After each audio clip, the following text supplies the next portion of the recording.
আমিসা হত্যার বিষয়ে আমরা একজন স্পেশাল পিপি নিয়োগ করেছি শুধুমাত্র এই মামলাটা ডিল করার জন্য।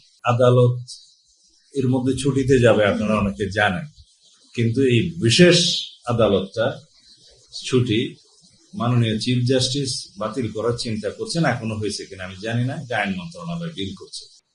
সবকিছু বিবেচনায় আমরা আশা করছি যে আজকের মধ্যে তো চার্জশিট প্রদান করা হবেই এবং খুব সম্ভবত 5 থেকে 7 দিনের ভিতরে এই বিচার কার্য সমাপ্ত হবে। আদালতের বিষয় আমরা বিস্তারিত বলতে পারবো না, সেটা আমাদের ইখতিয়ার নাই। তবে আমরা নিশ্চিত যে মাননীয় আদালত এই প্রসিকিউশন টিমের বক্তব্য শুনে চার্জশিট দেখে এবং এভিডেন্স 164 এগুলো দেখে সঠিক সিদ্ধান্ত নেবেন এবং সর্বোচ্চ শাস্তি নিশ্চিত করা হবে। আমরা যেহেতু আদালতের বিষয়টা প্রকাশ্যে বলতে পারি না যে তাকে এই সাজা দেয়া হবে, তবে আমরা এইটুকু বলি যে এই অপরাধীর সর্বোচ্চ সাজা নিশ্চিত করার জন্য যা যা করা দরকার আমরা সেটা আমাদের পক্ষ থেকে করবো ইনশাআল্লাহ।